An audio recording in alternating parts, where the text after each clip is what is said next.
She was just lying there, a German Shepherd mother, with three tiny puppies curled against her body, abandoned on the side of a rural road, weak, shaking, and barely able to lift her head. Most drivers passed without even slowing down, but one man did something different. And what happened after that, between this broken mother, her babies, and the stranger who stopped, will stay with you forever. The sun was setting over the dusty back roads of northern Arizona. Warm orange light flickered between the trees, painting long shadows across the pavement. It was the kind of evening that felt peaceful, unless you were looking closely, and Mike Walker was. He wasn't a rescue worker, not a vet, not an animal control officer, just a guy with an old truck, a toolbox in the back, and a habit of paying attention. He'd taken this route 100 times before, shortcut to the hardware store, past cornfields and overgrown lots, but something in the ditch caught his eye. At first, it looked like a pile of debris. Then it moved. He slowed down, pulled over, opened his door and stepped out, boots crunching gravel. What he saw made him stop in his tracks. There she was, a female German Shepherd, curled up so tightly around three small puppies that it looked like one breathing body. She didn't bark, didn't growl, didn't move. She just looked at him with eyes that had already given up. Her ribs were visible, her fur matted with dirt and dried milk.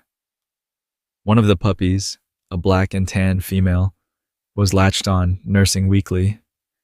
The others were sleeping against her, too tired to notice anything else. Mike took a slow step forward. "Hey, Mama," he said softly. Her eyes didn't leave his, but her ears twitched. It wasn't trust, but it wasn't fear either. It was surrender. He crouched down, carefully avoiding sudden moves. From this distance, he could see her front paw was swollen, probably injured. One of the pups let out a faint, raspy whimper. There was no collar, no food, no water, and judging by the condition of her and the pups, they had likely been there for days. Mike stood, walked back to his truck, and returned with a bottle of water and a towel. He poured some into a plastic lid and set it down near her. She didn't drink, but one of the puppies wobbled over and began lapping at it. Mike held his breath. Then, finally, the mother moved. Just a little. She nudged the lid with her nose and began to drink. That was enough. He called his sister Megan, who worked part-time at a local shelter. "I need help," he said. "I found a shepherd with pups. She's not aggressive, but she's in bad shape." Within 30 minutes, Megan arrived in her Jeep, gloves on, crate in the back. When she saw the mother dog, she froze. "Oh my God, Mike, she's a skeleton." Mike didn't respond. He was too focused on the way the mother's eyes never left her babies, even as Megan approached. With a slow, careful hand, they lifted the puppies into a blanket-lined box. The mother didn't fight. She stood, barely, and limped after them. And that's when it happened. As they reached the car, the mother collapsed. Right there, on the grass. But not from pain, from relief. She had made it, and now, it was someone else's turn to carry them forward. The shelter wasn't full, but it wasn't ready either. They had crates, they had food, they had the will to help. But what they didn't have was space for a nursing mother with 3 tiny lives depending on her every breath. Megan stood in the intake room staring at the clipboard, biting the corner of her lip. "She can't go in general population," she said to Mike.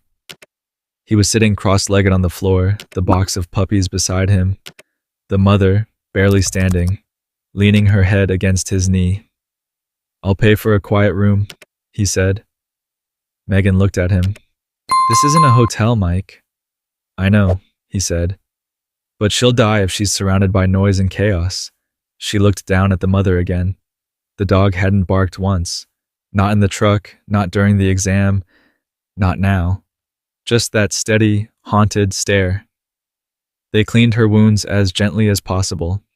The front paw wasn't broken, just badly inflamed, probably from infection or a deep thorn. They cleaned her ears, brushed mats from her fur, and removed a few tiny ticks from behind her legs. She never growled, never yelped, but when Megan tried to check her eyes, the dog suddenly flinched hard, backing into the corner of the room, teeth bared, not snapping, but warning. Mike instinctively stepped in. He didn't touch her, just knelt slowly beside her. She looked at him, and after a few seconds, relaxed. They named her Sasha, a name that sounded strong but soft, like she could remember it without fear. Her puppies were only about 2 weeks old, eyes still barely open, bellies soft but thin. 2 females, 1 male. Megan wrote their intake tags. Sasha, adult. 5-year German Shepherd. Tiny, F, black and tan. Poppy, F, reddish-brown paws. Bear, M, slight limp. Right hind leg. That night, they kept Sasha in the medical room on a mattress lined with clean blankets. Mike stayed with her. He didn't ask. He just showed up with a sleeping bag, a flashlight, and a small box of dog biscuits. Sasha didn't eat, but she lay down close enough that their shoulders touched. The pups nursed quietly, Sasha's body curled protectively around them, and for the first time, she closed her eyes. Around 3:30 a.m., Mike woke up to a sound. Not barking, not whining, just breathing, fast, shallow breathing. He turned the flashlight slowly. Sasha was sitting upright, staring at the wall. Her whole body trembled. He sat up. Sasha? She didn't look at him. She was locked in something else, something far away. He didn't reach for her. He just whispered, "You're safe now. No one's gonna hurt you here." And then she made a sound. Not a bark, not a growl. A soft, broken whimper. Like something that had been trapped inside her chest for weeks had finally cracked open. Mike didn't sleep the rest of the night. He sat with her, not moving, just being there. He knew that whatever Sasha had lived through, she hadn't just been abandoned, she'd been hurt, used, then thrown away. But now she had a name, a bed, her babies, and someone who didn't flinch when she broke. But Sasha wasn't out of danger yet, because the next morning, one of the puppies stopped nursing, tiny. She was breathing, but just barely. Megan placed her in a towel. Mike held Sasha back gently as the mother tried to follow, and Sasha did something no one expected. She licked Megan's hand. Once. Softly. As if to say, "Please, save her." The moment Megan wrapped Tiny in the towel, the energy in the room shifted. The puppy was limp, her little paws curled in, her breathing shallow, almost imperceptible. Sasha stood near the blanket nest where her other 2 pups squirmed gently. She didn't move, didn't cry, but her eyes followed Megan with laser focus. She knew. "We need to get her under heat," Megan said quickly. "And glucose." Mike stepped aside, watching as Megan moved with practiced calm toward the exam table. She placed Tiny under a heat lamp and gently opened her mouth with a gloved pinky finger.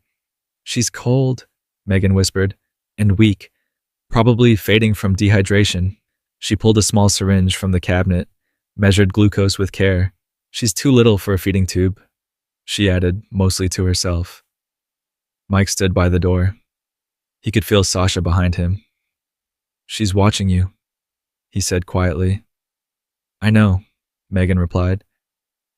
"She's not just a mother, she's a survivor." The shelter didn't have a neonatal unit, but Megan had enough experience to improvise.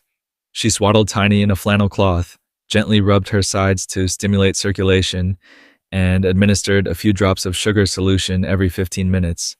Sasha remained silent the whole time. After an hour, there was a twitch. Tiny stretched one paw. Her breathing steadied slightly. "She's not out of the woods," Megan said, "but she's fighting." Mike turned to look at Sasha. "I think she gets that from her mom." That night, Tiny was placed in a small incubator built from a crate, heating pad, and towel-lined water bottles. Megan insisted on staying at the shelter to monitor her. Mike stayed too. And Sasha? She refused to leave the corner closest to Tiny's crate.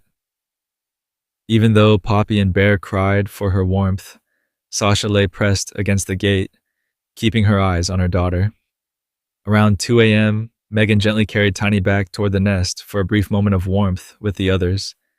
Sasha perked up, ears forward, eyes alert. Megan sat on the floor beside her and slowly extended the towel-wrapped pup. And for the first time, Sasha reached out. She licked Tiny's face, then her ears, then nudged her softly into the blanket beside her siblings. Poppy squeaked. Bear nosed closer, and for a moment, just a moment, everything felt whole. Mike leaned against the wall, arms crossed, watching the scene.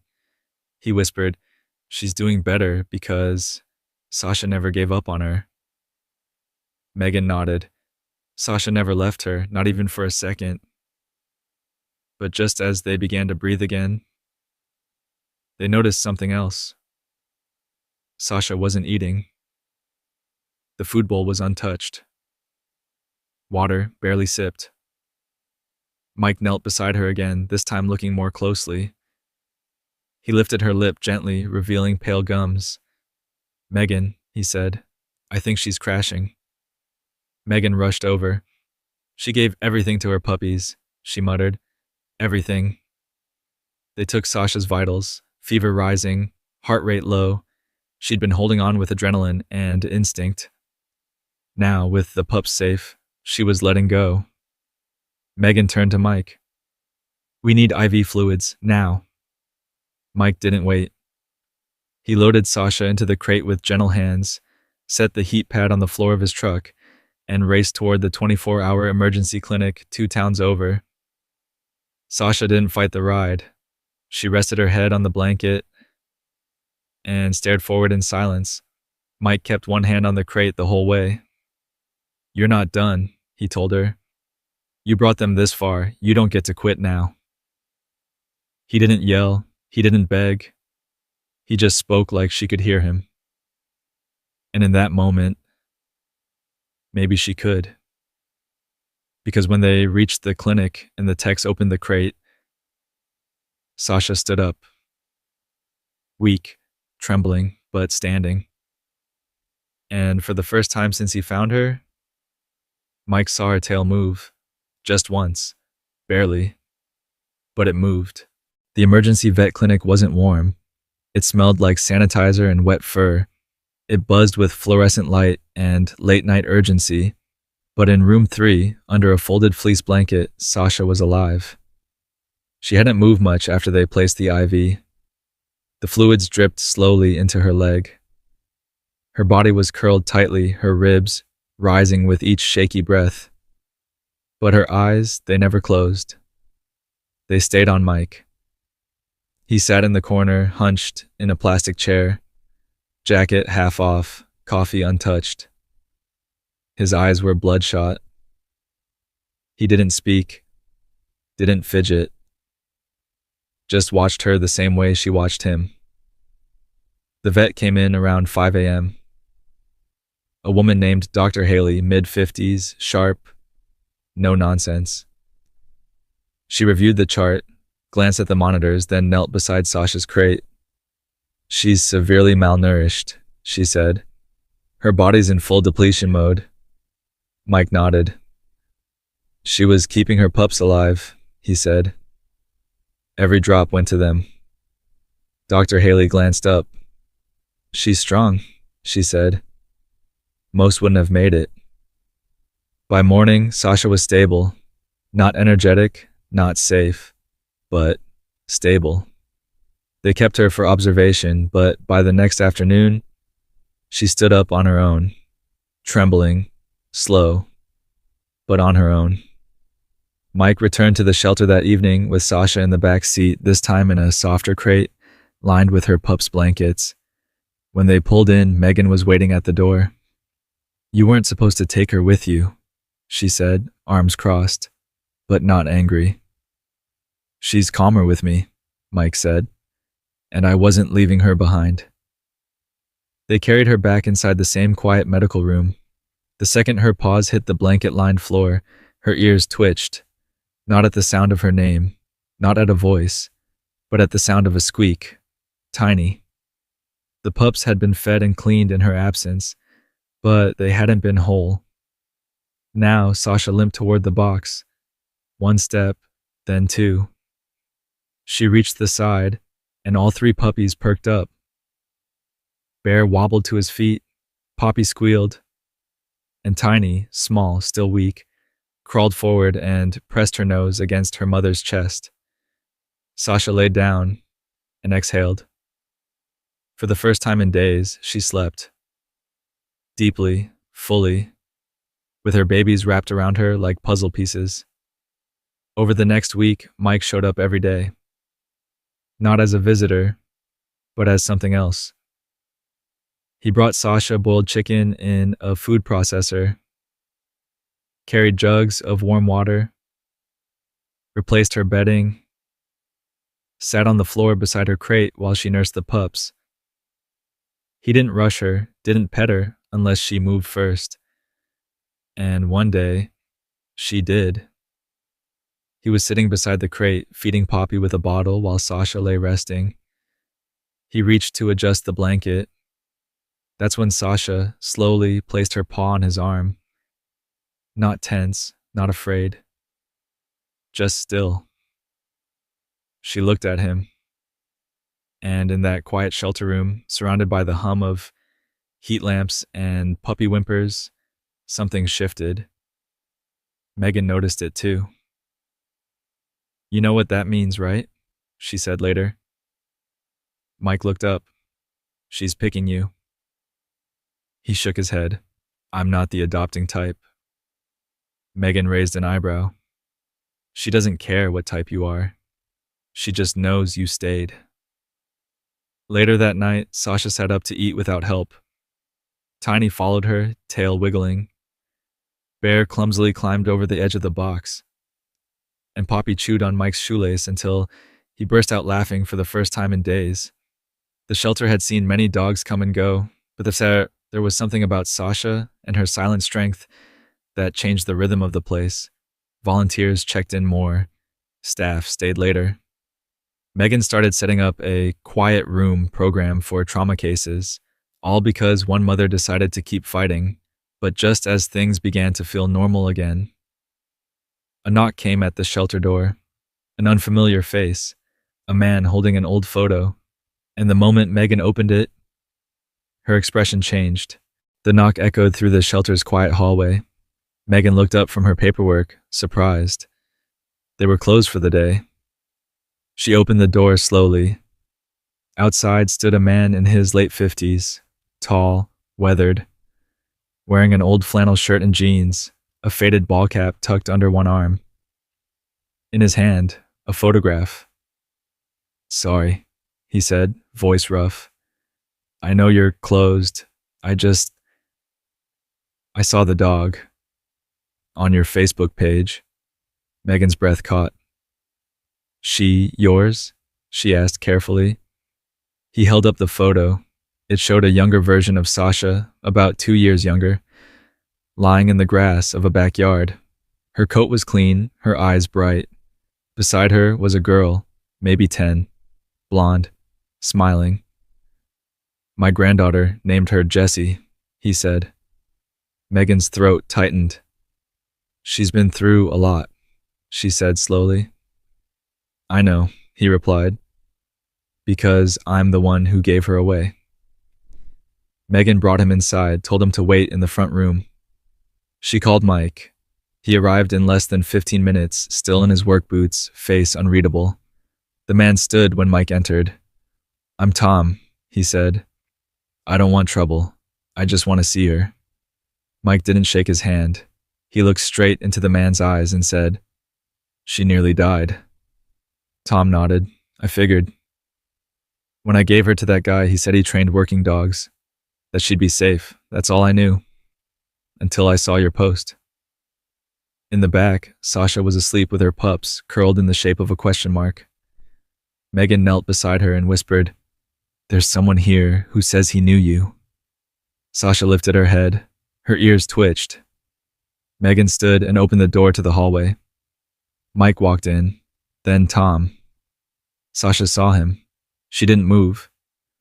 Tom knelt carefully a few feet away, pulled the photo from his pocket, laid it on the floor. "I messed up, girl," he whispered. "I didn't know they'd hurt you." Sasha sniffed the air. Her body didn't tense. She didn't growl, but she didn't get closer either. After a long silence, Sasha turned her head and pressed her nose to Mike's hand. That was all he needed to see. He looked at Tom and said quietly, "She's not your dog anymore." Tom nodded slowly. "I figured," he said. I wanted to tell you something about the girl, my granddaughter." He pulled a folded paper from his jacket, set it on the counter, says, "She died. Car accident last year. Jessie was hers." Mike's eyes softened. "She was the last thing she loved. I thought maybe, I don't know, maybe it would mean something to see her again." Megan stepped forward. "She still flinches when someone lifts a hand too fast," she said. "She gave everything to her pups and nearly died. That man you gave her to, he didn't protect her. She survived him." Tom nodded again. His hands shook slightly. "I won't bother her again," he said. "But thank you for keeping her alive." He turned to go. But just as he reached the door, Sasha stood. Her legs were stiff, her body heavy. But she walked slowly toward Tom. She stopped right beside him, lifted her head, and licked the edge of the photo he was still holding. One time, then turned and walked back to her puppies. No one said anything for a full minute. Then Tom whispered, "I think that was goodbye." That night, Mike sat beside Sasha again. She lay with her pups, eyes half closed, tail gently brushing the blanket. "You chose us," he said quietly. Sasha didn't move, but her eyes opened, and in them, Mike saw something different. Not fear, not survival, but peace. The days that followed moved slowly, like sunlight creeping across the shelter walls. Sasha gained weight. Her coat began to shine again. The wounds on her paw healed, and most telling of all, she started wagging her tail. Not just once or twice, but when Mike walked in, when Megan brought food, even when the pups fell asleep on her chest and drooled on her fur. The fear hadn't disappeared, but it had been replaced by something new. Trust. The puppies grew fast. Poppy was the loudest, always the first to squeak, the last to fall asleep. Bear followed Sasha everywhere, stumbling over his own feet like a toddler. And Tiny, who had almost died, was now the strongest eater of the three. They were healthy, alive, and soon ready for adoption. Megan sat with Mike outside the shelter one evening, clipboards in hand. "We're getting calls," she said. "Families asking about the pups." Mike nodded. "But not Sasha," he said quietly. Megan sighed. "She's older, she's been through a lot, and honestly, most people want a clean slate." Mike looked out across the gravel parking lot. "She's not a slate," he said. "She's the whole story." That night, Mike stayed later than usual. He lay on the floor with Bear climbing over his chest, Poppy chewing the hem of his flannel, and Tiny asleep between his boots. Sasha watched from the corner, head tilted. Then, slowly, she stood and walked over. Mike didn't move, and Sasha gently lay down beside him, not beside the pups, beside him, her head on his shoulder, her eyes closed. The next morning, Megan placed 3 folders on the desk, each with a name, each with an approved adopter. Poppy, going to a young couple who'd been trying to adopt for months. Bear, to a single mom with a son who loved German shepherds. And Tiny, to a retired vet tech with a quiet home and a soft heart. It was everything they could have asked for. Except one thing. None of them could take Sasha too. Megan looked at Mike. You never applied. He didn't answer at first, then, I didn't want to decide too early. Too early? Megan repeated. She's not a dog you own, he said. She's a life you protect. That afternoon, they did introductions. Each adopter came to meet their puppy, slowly, gently, one at a time. Sasha didn't panic. She stayed close, alert, but calm.